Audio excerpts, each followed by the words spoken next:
Hi, everyone. Thank you for joining us on this St. Patrick's Day Eve. I first want to thank Heather from Alternative Communication Services for providing CART this evening. Thank you very much, Heather. And thank you, Dr. Michael Harvey, for joining us tonight. Mike is familiar to most of you, I think, in the audience tonight. He's been a frequent contributor to Hearing Loss Magazine, and every once in a while he shows his face at a convention, and we hope he'll do that again soon. Mike is a PhD, provides training and consultation on mental health issues. I know that he has several slides to go through tonight, so I'm going to go ahead, Mike, and let you get started, and at the end we'll take some questions. Thanks again for joining us. Thank you so much. Thank you, Nancy. Thank you, Heather. Thank you, all of you, for being here. And I have to admit, quite selfishly, it's a pleasure to be talking to all of you in the convenience of my office upstairs with a cup of coffee. So I have to say this is a pleasure in many ways. What I like to do is provide a conversation opener, and I think the last 20 minutes or so will be questions and discussion and answer. But let me just go ahead and provide the conversation opener with a variety of hearing loss scenarios, so to speak. This comes from a research study, the psychological and social impact of becoming deafened. So you see the incidence of depression and anxiety in the general population. And you see the deafened person having probably an 18% incidence of depression, 30% incidence of anxiety, higher than the general population, which is a general statistic which is well documented. But what I found through my career, frankly, is statistics don't tell the story, stories tell the story. So let me tell you the story of Carol, who had become deaf and later in life. And I will read to you a letter that Carol wrote me. I had to take a year's leave of absence from college to recuperate. I was living at home with my parents, going to physical rehab and a host of doctors. I remember when it first really hit me on a deep visceral level that I was deaf because of the car accident, and that I was going to be deaf forever. It was the middle of the night, about a year after I left the hospital. The terrible nightmare about suffocating in a plastic bag had just woken me up. My heart was pounding. My whole body was covered with sweat. Without any hesitation, I immediately went straight to my parents' room like I was a little girl again. For a minute, I stopped in my tracks and stood there noticing how soundly they were sleeping and how very peaceful they looked. But there was no question in my mind that they would want me to ignore all of that. So I shook them out of their sound, peaceful sleep and told them about my nightmare. We all knew what it meant. My mother held me. I felt her body spasm and we both began to cry. She began to stroke my hair. My dad was sitting up in bed with one hand on my mom's shoulder and the other one in mine. He was crying too. I felt real close to both of them that night. It was the first time that we really allowed ourselves to openly feel and express with each other the pain and tragedy of what had happened. None of us got any more sleep that night. As the sun rose, my dad suggested we go for a walk. I walked between my parents, hand in hand, just like I used to do as a kid, along the same paths in the woods that we had walked so many times before. The sun came up over the trees, through the mist, exposing the splendor of greens and other colors of the woods. Although I guess it may sound corny to you, it was an epiphany for me. We were quiet for a very long time. My dad was the first one to break the silence. As we sat down on a triangularly arranged group of rocks, he said very gently and lovingly, "You know, Pumpkin," his pet name for me, "you're going to get through this. You're going to have a full, happy, and very successful life, but not without some blood, sweat, and tears. and you never have to shut us out from any of that. We all began to cry again, and we sat there for a very long time. The mist was gone, and the sun by this time radiated through the trees. I think that moment was the closest I've ever felt to my mom and dad. It was then that I knew everything would be okay. It's a powerful story talking about sudden hearing loss. The other story, which is one of my favorites, is by Paul Smith, who gave me permission to use his name. Paul came to me at age 40 or so after having a very successful career in marketing and sales, and suddenly lost his hearing 10 years prior. And he came in for the first session complaining bitterly about the Boston traffic, about being stuck in Boston traffic on Route 128. He was suicidal. Now, if I were in the audience, I could see all of you. I would ask you for a show of hands. What on earth does this have to do with the psychological effects of hearing loss? A few of you might raise your hands and say, it has to do with feeling helpless. It has to do with being stuck in traffic, not being able to go anywhere, and feeling helpless. And I would say, yes, you're right. That is exactly why Paul started with that theme. He talked about his helplessness, his anger, his rage, his depression, his anxiety. And he once told me, half in passing, that he started to engage in amateur photography. So, you know, as a side note, I guess, or an afterthought, I said, hey, Paul, would you bring in one of your photos, please, which depicts how you feel as a deafened person, as a person who became deaf. He brought in this picture. And he brought in this picture, which has become one of my favorite hangings in my office, because he gave it to me as a present, of how he felt as a deafened person. He called it Lost in the Fog. He called it, it's a tree, it's a beautiful tree, but it's all alone. It's all by itself. And as we went on meeting, Paul said, Mike, are you daydreaming? You're not really paying attention. And I had to say to Paul, he was right. For that one session, I was kind of daydreaming, because I was about to give a keynote speech at ALDA, the Association of Late Deafened Adults, in Rochester, New York. And I had a dream. I had a fantasy that I was presenting on the psychosocial aspects of whatever, of hearing loss, becoming deaf in later life. And I was showing this photo as a PowerPoint. And Paul was in the audience, and after maybe half my lecture, Paul and I came up and presented this together. And folks, that's exactly what happened, word for word. I presented it. Paul's in the audience. He had never had joined an ALDA convention before in his life. I don't think he ever met a deafened person before in his life. He came up and we presented the lecture together. And he answered a question about his slide. And, you know, I had a kind of a fantasy that, you know, maybe Paul would allow me or someone to add a few more trees to his photo. But, you know, it's not art. But, again, he was no longer alone.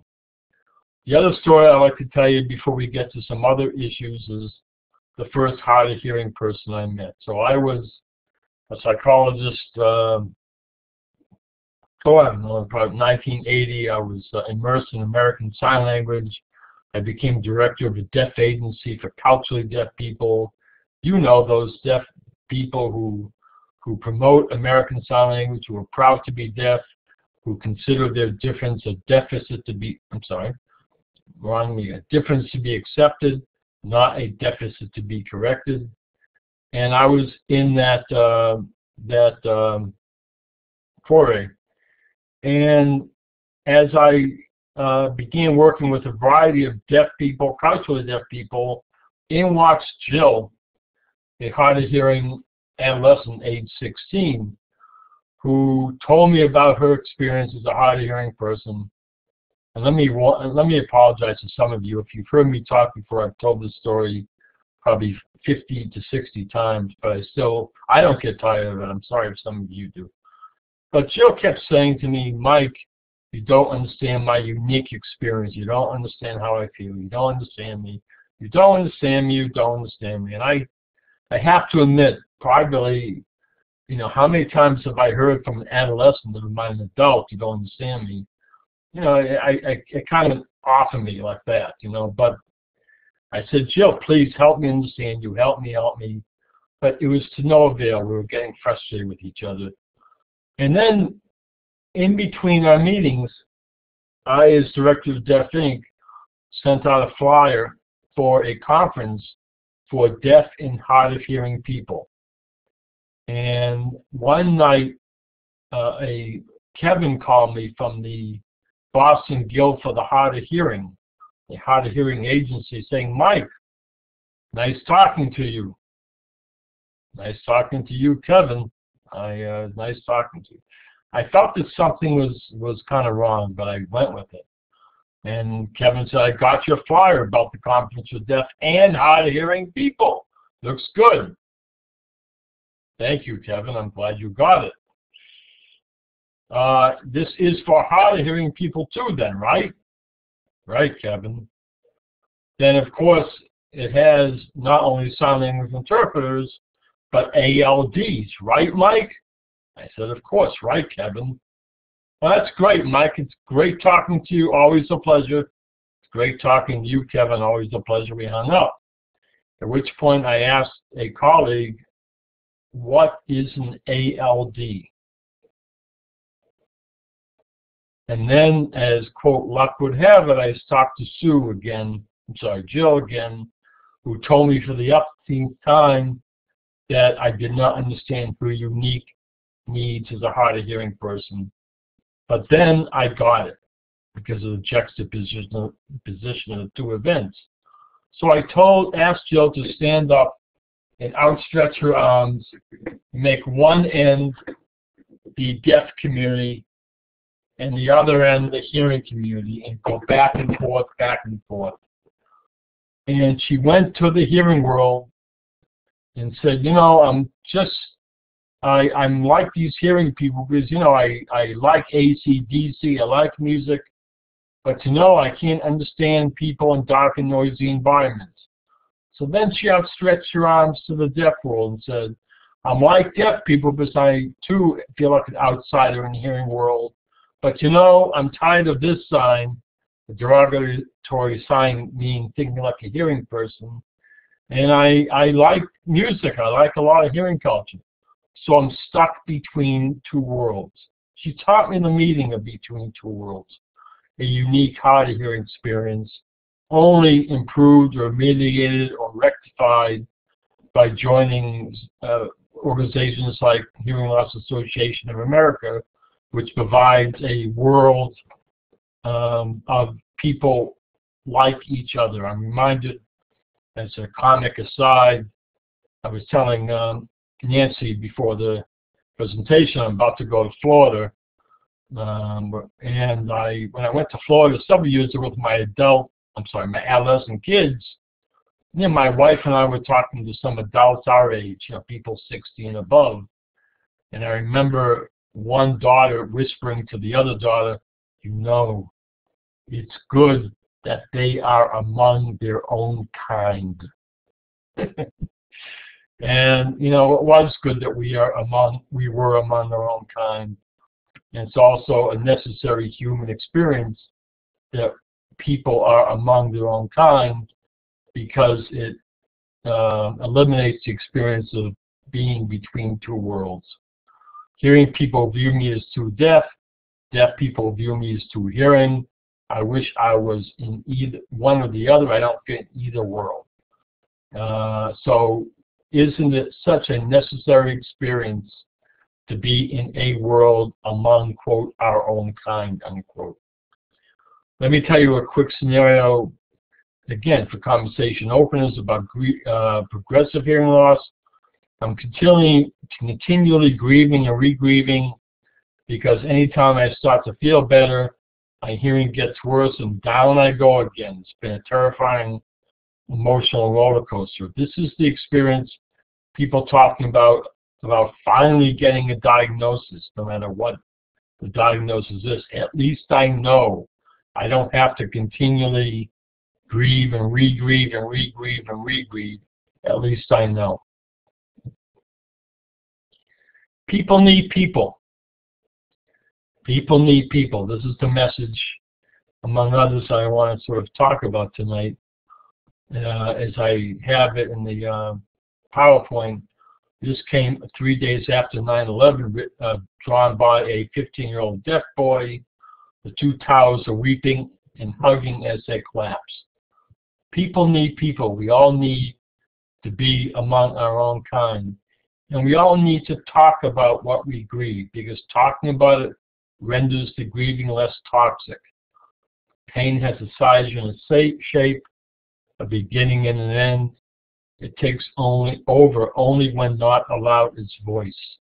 So talking about something renders it less toxic. I often think, frankly, even as I do this for a living, as a psychologist, what's the use of asking people to talk about what they cannot change?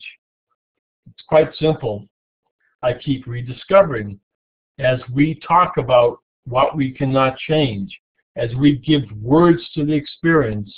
It's the antidote, it's the anti-traumatic agent that renders trauma less traumatic.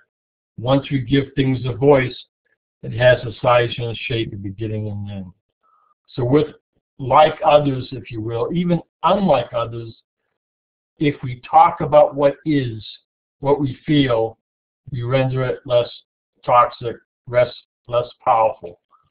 One of my favorite authors is an author named Pat Conroy, who wrote wonderful books like Santini, The Death of the Great Santini. He wrote, I forgot the name of it right now, one book that had Barbra Streisand as one of its stars when it came in movie form. Some of you may tell me what the title is. I forgot it right now. But one of his wonderful quotes is, "The stories I hadn't told but was afraid to tell were the ones that were killing me." Listen, we have to tell our stories. We have to tell our stories. So part of the story is when we have a hearing loss, what is it? What's the loss? And again, on the surface, telling about what the different facets we lose may feel like or may seem like rubbing salt in the wounds. I disagree. Although it feels like that on the surface, again, once we talk about it, give words to it, put language to it, it renders it less toxic. So the loss is one, access to information and control. We lose the access to some language, namely understanding language itself. You're in a crowd, you don't understand what people are saying. You lose the ability sometimes to understand the warning signs, signals or warning levels of acoustic stimuli. But what people talk about most of all is what's called the primitive level, understanding or being aware of the auditory background, or what's called sometimes, quote, the rumble of daily living, the sounds of the winds, of birds, of what have you. Now, I have to say, in the modern era, some of that is ameliorated by texting, by, what's it called? I'm an adult, I'm not a kid. Texting, what's it called? I forgot what it's called. Are you looking for Facebook or? Facebook, it doesn't matter. It's another thing. Instagram, Snapchat. Snapchat. Doesn't matter, right. All that stuff. This way, I'll think of it probably about 2 a.m. I'll email all of you and let you know. But in terms of keeping contact with people, tweeting, thank you, it's tweeting. Anyway, the rumble of daily life, that's part of the loss. So let's talk a little bit about combating helplessness. Many of us are familiar with the Serenity Prayer. God grant me the serenity to accept the things I cannot change, courage to change the things I can, and wisdom to know the difference. So we cannot often control loss such as hearing loss, but the next phase of my talk is having to do with controlling our self-talk, our irrational beliefs, and enter cognitive behavioral therapy, CBT. The way we think about things affects how we feel emotionally and then how we behave. So let me flesh this out a little bit and talk about some examples. So the way we think determines how we feel, determines what we do. So I don't know, about a year ago, give or take, I sent out a questionnaire to many of the clients or patients in my psychotherapy practice, asking them for how they sometimes come to think irrationally about their hearing loss. What kind of thoughts they have about their hearing loss that kind of makes it worse, that makes them feel worse. And then I asked them to talk about different kinds of self-talk that they can say to themselves as rebuttals. So you have first irrational thoughts and then the more rational rebuttals, so that they have these back and forth conversations in their head. So this is what came back to me actually, and I'll talk about this in about next maybe 20 minutes. That hearing loss means to me, and these are the irrational thoughts that clients came up with: I'm a loser, I have to withdraw from people, I'll be a vocational failure, I'm ugly, I'm appearing stupid, social paranoia, and no affirmation by others. So let's talk about this one by one. What people said about I'm a loser: if my ears are broken, then my head is as well. No matter what I do, no matter how good I may be, I'm still a loser and inadequate because of my hearing loss. Sound familiar with people? When people say it doesn't matter, when I ask them to repeat, it means I don't matter. And by the way, I welcome conversation. I think Nancy's collecting questions, comments to the end of our talk, which are being about a little bit less than a half hour, okay? But I really welcome feedback and appreciate it. So these are some of the irrational thoughts that came up having to do with I'm a loser because I have a hearing loss. Then come the rebuttals. So what people have come to say to themselves in response to these irrational thoughts. Hey, I have at least 1,001 things that are working in my body. Legs, arms, pituitary gland, spleen, and so on. The only thing that's not working is my hearing. Or, hey, I don't think they saw it. They said, hey, I think I'm saying it. I can choose not to buy into the cognitive distortion. To be worthwhile, a person must be thoroughly competent, adequate, and achieving in all possible respects. It never happens. So that's some rebuttal thoughts that people have kind of come to say themselves in response to hearing loss means I'm a loser. So let's go to the next irrational thought having to do with hearing loss means to withdraw.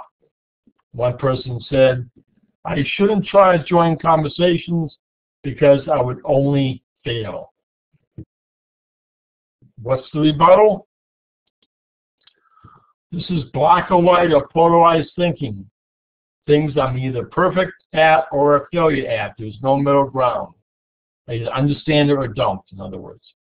If I understand some of the conversation and don't understand other parts, that doesn't have to constitute a failure per se. Now the person wrote, moreover, I don't need to magnify the half-empty stuff and filter all the positive aspects of a situation. Because, you know, okay, I did not understand some of what he was saying, maybe even half of what he was saying, but I did understand the other half of what he was saying. I understood some of it. So again, that's the rebuttal. Next cognitive distortion has to do with, the other rebuttal is I also don't need to catastrophize. A wonderful word. It's become a verb. You know, a catastrophe means to catastrophize, to make it into a catastrophe, to make this into a disaster. If I'm unable to understand certain things, it will be frustrating, obviously, but that makes sense and it is rational. But lightning is not going to strike me dead. It won't feel good. It'll be frustrating. I'm not going to die. So again, the rational, counteractive thought. The other irrational thought is hearing loss means I'm going to fail at my job. Some specific quotes. How could I take important phone calls on a real job? I'm inevitably going to miss something important and lose my job, so I shouldn't have one in the first place. Or, I don't feel that I have the ability to learn, even though my friends have faith in me, because there's a disadvantage of not hearing all the directions and then clearly understanding them. Or, I will lose my job if I continue to ask for accommodations. Moreover, another irrational thought, my hearing loss often leaves me feeling outside the conversation since it occurs in a format that isn't readily accessible to me. So I not only miss out on crucial information, but I'm also marginalized from a position where I can contribute crucial information and feedback. This contributes to an added level of stress, self-doubt, second-guessing, questioning, and general insecurity. I feel like my job is in constant jeopardy. These are potent thoughts, right? Potent thoughts which, again, fuel potent feelings, which fuel specific behaviors. So let's talk about some of the rebuttals people came up with. It's true that one with a hearing loss must work harder and utilize accommodations in order for crucial information to be accessible and to minimize marginalization. However, vocational success depends on many factors such as one's skill set and likability. By the way, the variable that is most responsible for people getting jobs and keeping jobs is not skill set, it's not accessibility to information, it's how liked you are. It's this phenomenon of likability. Very, very important. Again, the rebuttal continues. In addition, I don't have to jump to conclusions about what other people are feeling or why they act in certain ways. Instead, I can ask my boss and other trusted persons about my stature in vocational security and not assume the worst. Okay? So those are some rebuttals. Hearing loss means I'm hungry. If I can hear better, I'll be more attractive. Hearing aids look ridiculous. Rebuttal, number one. In one person's words, I've been told I have beautiful eyes. Number two, I can't mind read people and know that they think my hearing aids look ridiculous. Three, even if some people think that, their approval is not necessary for my survival. Now this is important. I need to stop what has been called masturbating in public. Masturbating. Holding on to the belief that people must approve of me, must like me, must think I'm okay. If some people think I look ridiculous, it's a reflection of their immaturity. Don't masturbate in public. Another common cognitive distortion, hearing loss means I look stupid. Examples of this distortion have to do with the following. Many special things shared with me have been lost because I can't hear whispers, and I'm often too embarrassed to say so because now I look stupid. Or, people think I'm dumb because it takes me longer to process communication, like listening and reading using contextual cues and guessing. Or, I'm anxious in unfamiliar situations and worried that people will think less of me because I'm either not answering them or I respond inappropriately to what I'm guessing they're saying. Or if I say I'm hard of hearing or deaf, my fear is that the person will think I'm stupid. Some of you may recognize these cognitions. What can you say in response to them? Hey, irrational cognition, I can choose to not subscribe to what's called emotional reasoning. The belief that what we feel must be true automatically is true. That is, if we feel stupid and boring, then we must be stupid and boring. It doesn't follow. I can also stop catastrophizing about the possibility that people think I'm stupid. I have a core group of people, family, good friends, who are affirming, and I do care about what they think. And yes, while it would be just swell if everybody thought I was real smart and wonderful, etc., it's not a necessity for me to remain happily alive and happy and alive. Okay? So that's the rebuttal. Other irrational cognition, social paranoia. The jokes that I can't hear must be about me. People often whisper gossip about me that I will never know about because I cannot hear. Or people at work often don't include me in discussions, and I'm sometimes paranoid that they are talking about something in my area about me or something I should know. I end up resenting them for not including me. Or when people are laughing in groups, a part of me feels that they are laughing at me for my speech, not being able to hear, or my deaf quirkiness. Rebuttal. People with hearing loss often have this social paranoia. It's true. It's a common phenomenon. But I cannot mind read. Therefore, I don't know that other people are talking to me. Also, I don't have to masturbate, remember that? By thinking that they absolutely must not be ridiculing me. Sure, it would be nice, but not necessary. This is another common image that CBT uses. And if they are laughing about me, I can have some fun by imagining them sitting on a toilet with a banana sticking out of their left ear. Some of you may want to take notes. Toilet, banana, face, left ear. So, moving right along, hearing loss means no affirmation by others, exemplified by their cognition. People think I'm faking my disability, because overall I do very well. Some of you may have had that rebuttal. I don't have to overgeneralize, although some people may think that. All people don't. And I can surround myself with people who are affirming. This will provide me with so-called emotional refueling, so I can put up with those idiots who think I'm faking it. Emotional refueling. We'll talk a little bit about anxiety and fear. A common one has to do with a recurring dream. Robert had a 26-year-old young adult who had been deaf or hard of hearing throughout his life. He had a recurring dream of waking up. All the world became a Trivial Pursuit board. He was a Trivial Pursuit player. In order to survive, he had to answer every Trivial Pursuit card correctly, or he would die. What does this have to do with hearing loss? A well-known fact that one has been hearing impaired throughout one's life. One doesn't have access to what's called incidental information, namely information that's not spoken or communicated directly to him or her, namely the kind of information that is measured by games like Trivial Pursuit. A terrifying experience.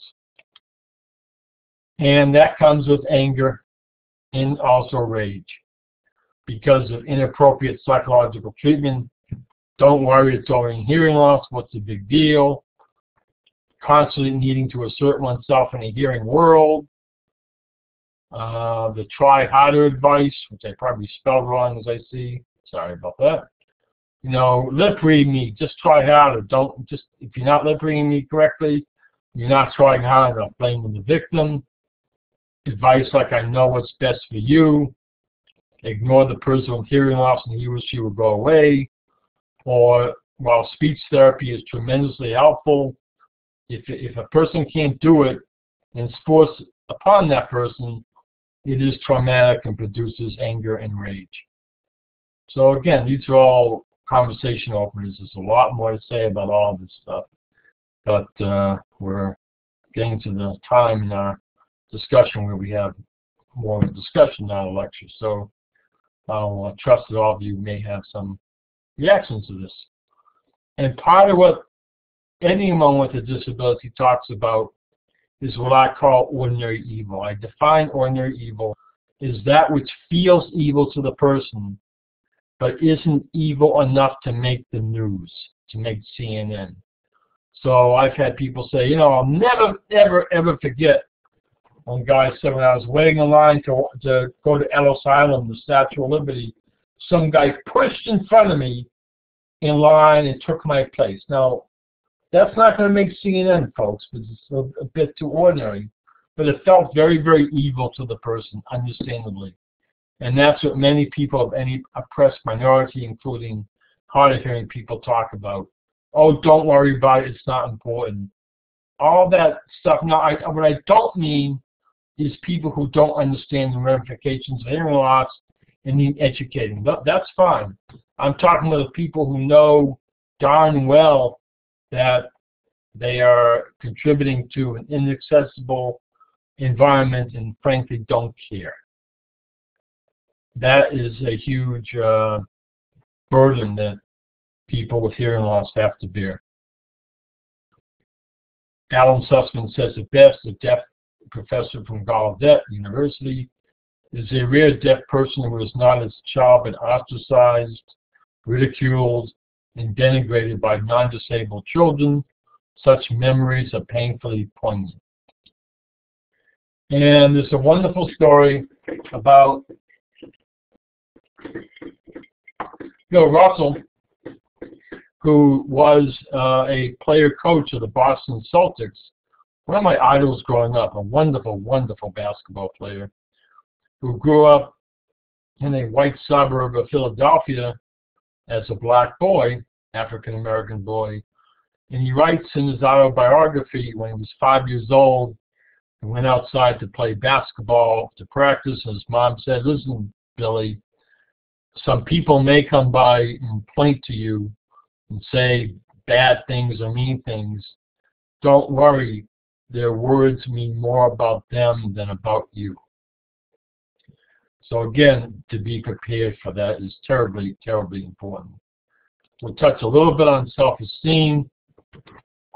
And I think I'm covering a fair amount today. I apologize, I'm going too quickly.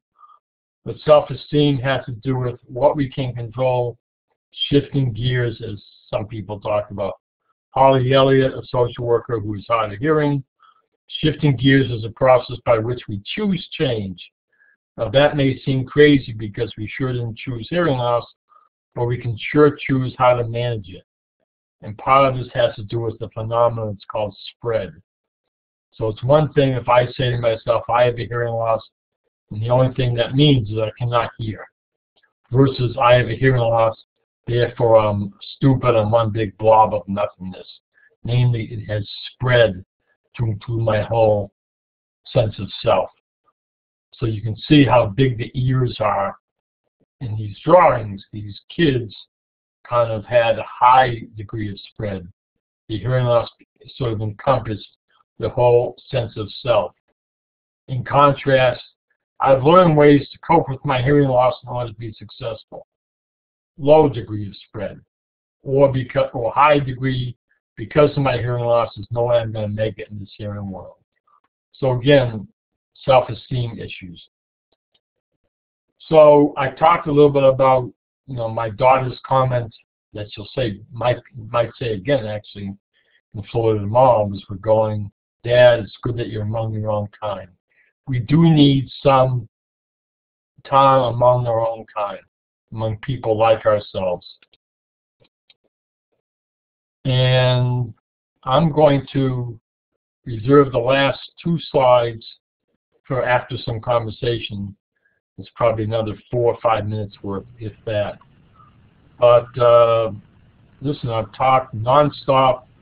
I have no idea who you are in the audience. All I can see is a picture of myself and my slides. So I think somebody or Nancy has collected some questions, some discussion. So let's have, I don't know, okay. 15 minutes. The first comment, Mike, comes from Tara Sita, and she says, "It is amazing, even though I was born with hearing loss, I can still have these feelings even today. Hearing loss is a topic that will always have something to learn from, no matter what your age. Thank you, Mike." Let me respond to that. Stressful or traumatic memories or painful memories are stored in a special part of the brain called the amygdala, which is in the limbic system of the brain. Other memories, like what you did on your 13th birthday, whatever, are stored in the general cerebral cortex. Now, the amygdala is a special part of the brain which has no sense of time. Okay? So painful experiences like those we've discussed having to do with a loss, such as hearing loss, are having been stored in the amygdala. People always say this, it feels like it's alive and well today, or quote, it only happened yesterday, even though it happened 40 years ago. So your comment is well taken. Thank you. Okay, Dana said more than 20 years ago, researchers at the University of California, San Francisco, did a study on the characteristics of people who were doing well with their hearing loss.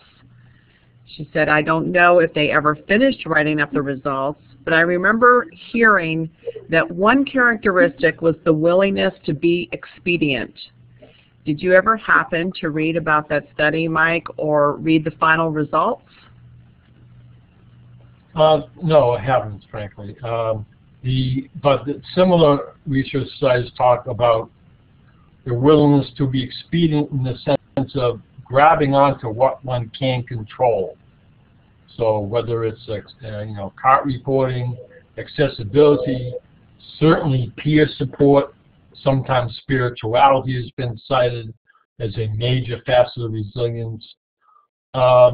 Expedience in the sense of acknowledging what one cannot control, but not dwelling on that, namely expeditiously, if you will, capitalizing on what the things are that what we can control and going after them in an expedient way.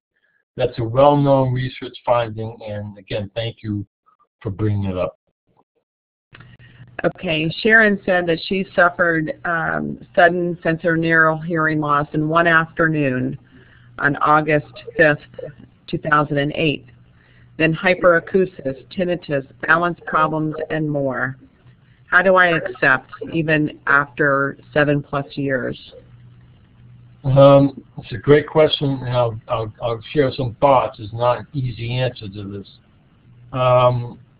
I just actually wrote an article about tinnitus in the Journal of Hearing Loss a couple months ago.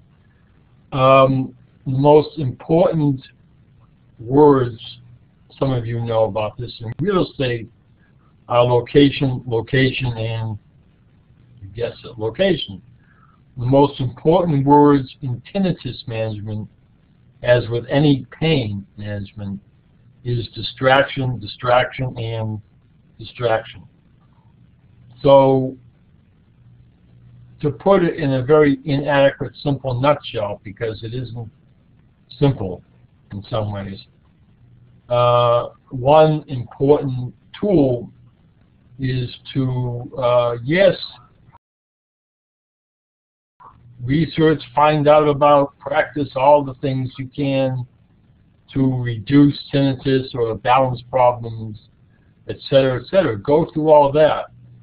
But after you do that, distract yourselves by something you love to do that's not dependent upon hearing about balance. So that's one, again, inadequate answer, only because I wish I could do justice to your great question in this time frame. I do, however, want, and actually the last story I tell tonight has to do with this idea of acceptance. The good news about acceptance and the stages of grieving, denial, depression, anxiety, etc., leading to acceptance. The good news about that theory, originally promulgated by Dr. Elizabeth Kubler-Ross, is that it makes people feel less crazy.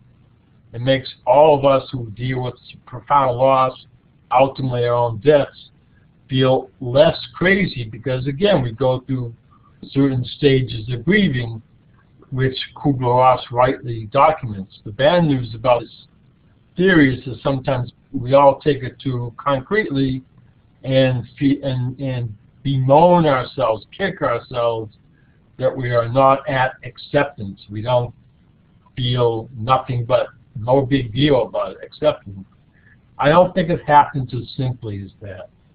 I think, in other words, part of what I've come to realize as I've done more of this work is the idea of if we, focus on a loss and keep focusing on it, we'll feel pretty lousy. But if we acknowledge the loss, but do what we can to improve it, and then focus on what we can change and enjoy parts of our life, we can, quote, accept it, meaning we don't literally feel great about the loss, but we feel great about our lives with the texture of having a loss as part of it. The analogy I'll use, and now I'll shut up because there's some other questions, maybe, is those of you who've seen a wonderful movie, I think it's wonderful, called Inside Out. It's about, it's a Pixar movie. It has to do with the voices people experience inside our heads. They go back and forth, back and forth. We all have voices inside our heads. We all have internal conversations. We will never get rid of those voices that have to do with loss. They have to do with pain. There's a wonderful quote in, for example, The Courage to Heal, which is a wonderful seminal self-help workbook for women who have been raped or have been victims of incest. And one sentence from that book is, quote, "The voice of rape will never disappear, will never go away, but it won't be the only voice anymore. It will be one of several voices inside my head. Moreover, a voice that will not dominate the other voice, will blend into the background." So again, this idea of acceptance is, accepting that it will be there. It doesn't disappear. I often tell people, if you want the voice to disappear completely, my recommendation is, this is going to be recorded, I can't believe I'm saying this. The recommendation is to get a prefrontal lobotomy, although that has some unfortunate side effects, so I don't recommend it. Okay, long answer to your wonderful, wonderful question. Mary says, do you have any advice for those of us with progressive hearing loss? How can we get past the cycle of continual grieving for our losses? Yeah, that's a great question. You're going to have to accept, not happily, but accept the continual grieving. As I discussed before, the good news about finally getting a diagnosis, a statement of what is, at least you can begin grieving about it. When it's continually taken away from you, you're kind of not able to grieve. So that part of it is yucky. I don't mean to use clinical terminology in this format, but the yucky is the only thing I can think of. However, social support is crucial. If you're into spirituality, spiritual support is crucial. Hanging on to what you love to do that isn't affected by progressive hearing loss is crucial. I had one client who lost more and more and more of her hearing for a long time, 2 years, but she always loved to draw. She had books and books and books of drawings of everything, which of course were not affected by her hearing loss, that she could count on. So you have to have something to count on. I'll just give you another example that's written by Viktor Frankl in his book, Man's Search for Meaning, which has to do with his experience in the Holocaust at Auschwitz. When he marched amongst the prisoners at Auschwitz, he wiggled his fingers in a certain order. Sometimes the pinky first, then the thumb, then the first pinky finger, sometimes the first finger first, then the pinky, then whatever. It didn't make a darn bit of difference, really, except psychologically it did, because he realized that's what he could control.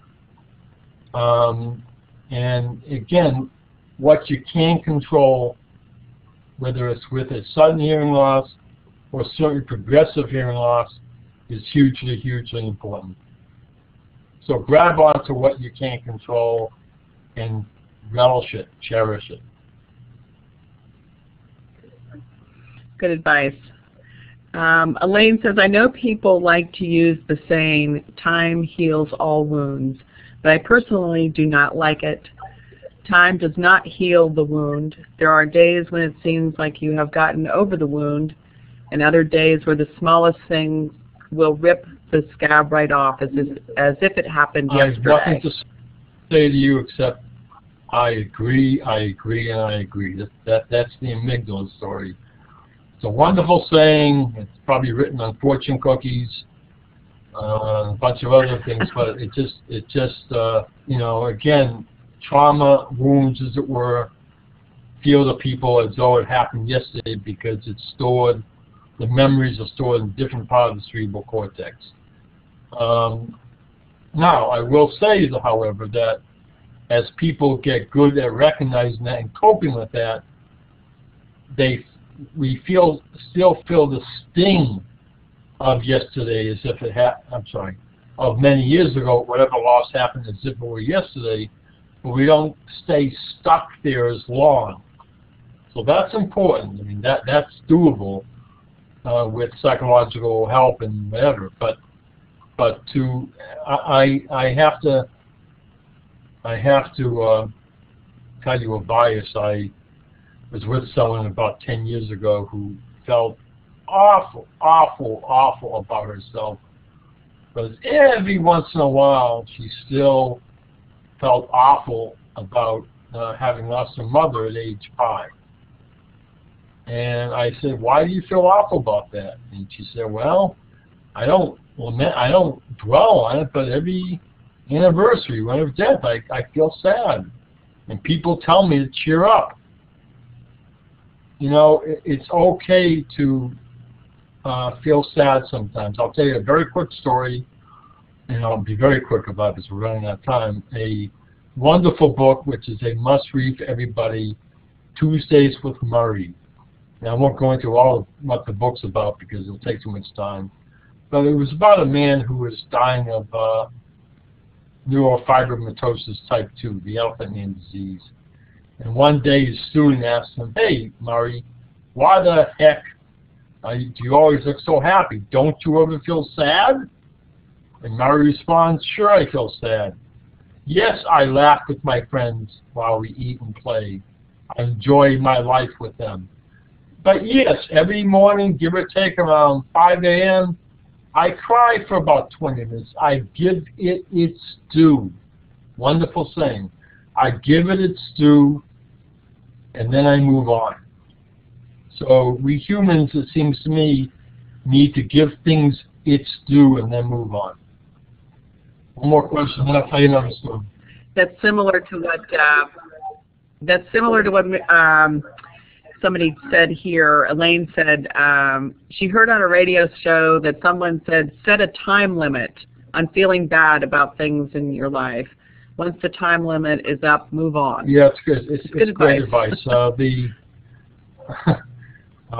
get on my soapbox for about 1 minute, then I'll get off of it, I promise you. I love on one hand, it's great, rah, rah, rah, the power of positive thinking.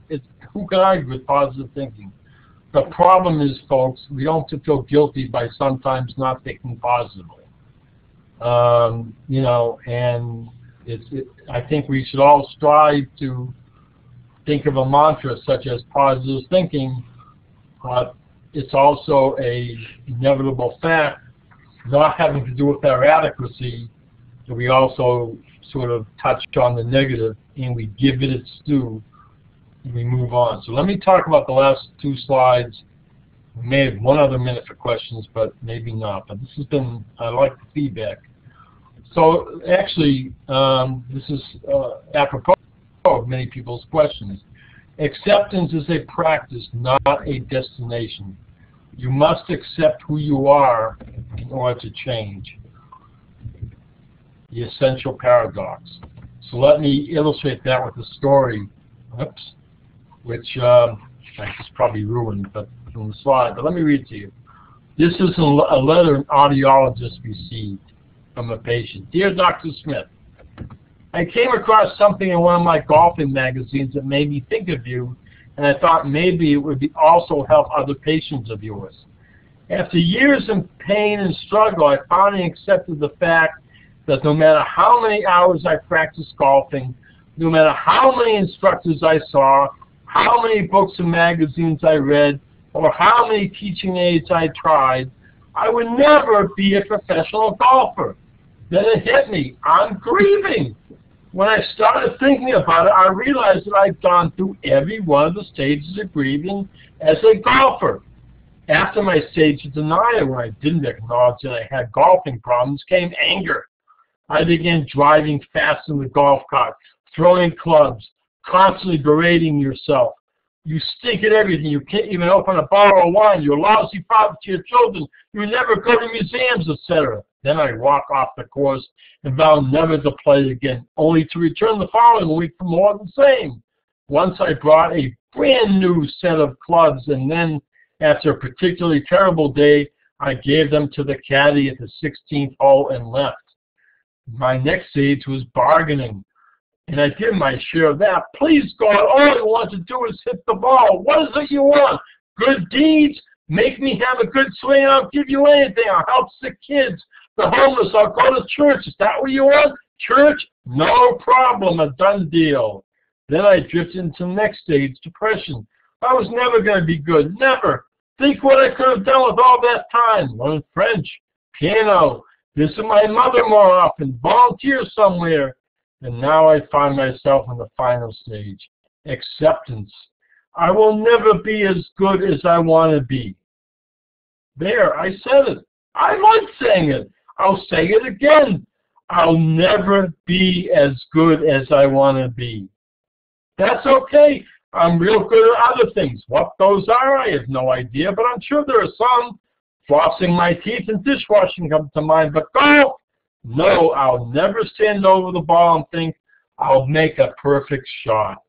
And yet I continue to play because, you know, once in a while I do hit some pretty good shots on the driving range. In fact, I have compliments on my swing. I love your tempo, a woman once said to me. That's right, I have good tempo. I'll never be as good as I want to be, but I have good tempo. You know, it hit me the other day when I agreed that I'll never be as good a golfer as I want to be. I realized I'm pretty good, and I'm also enjoying it more.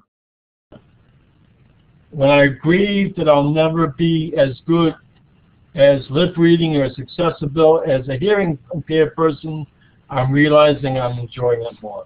Those two go together. Perfect. That's a good story.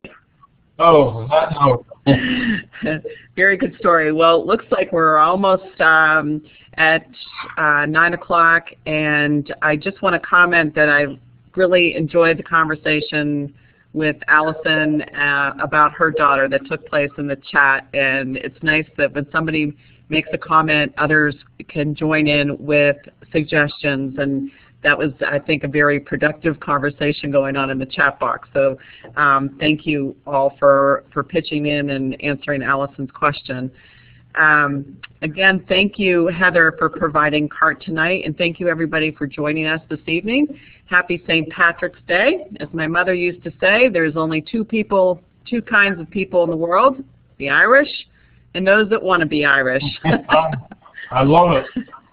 Thank you. Mike, you have a great vacation in Florida, and really appreciate you presenting this evening. Really great information, and I hope you'll do it again. My pleasure. Thank you, everybody. All right. Good night.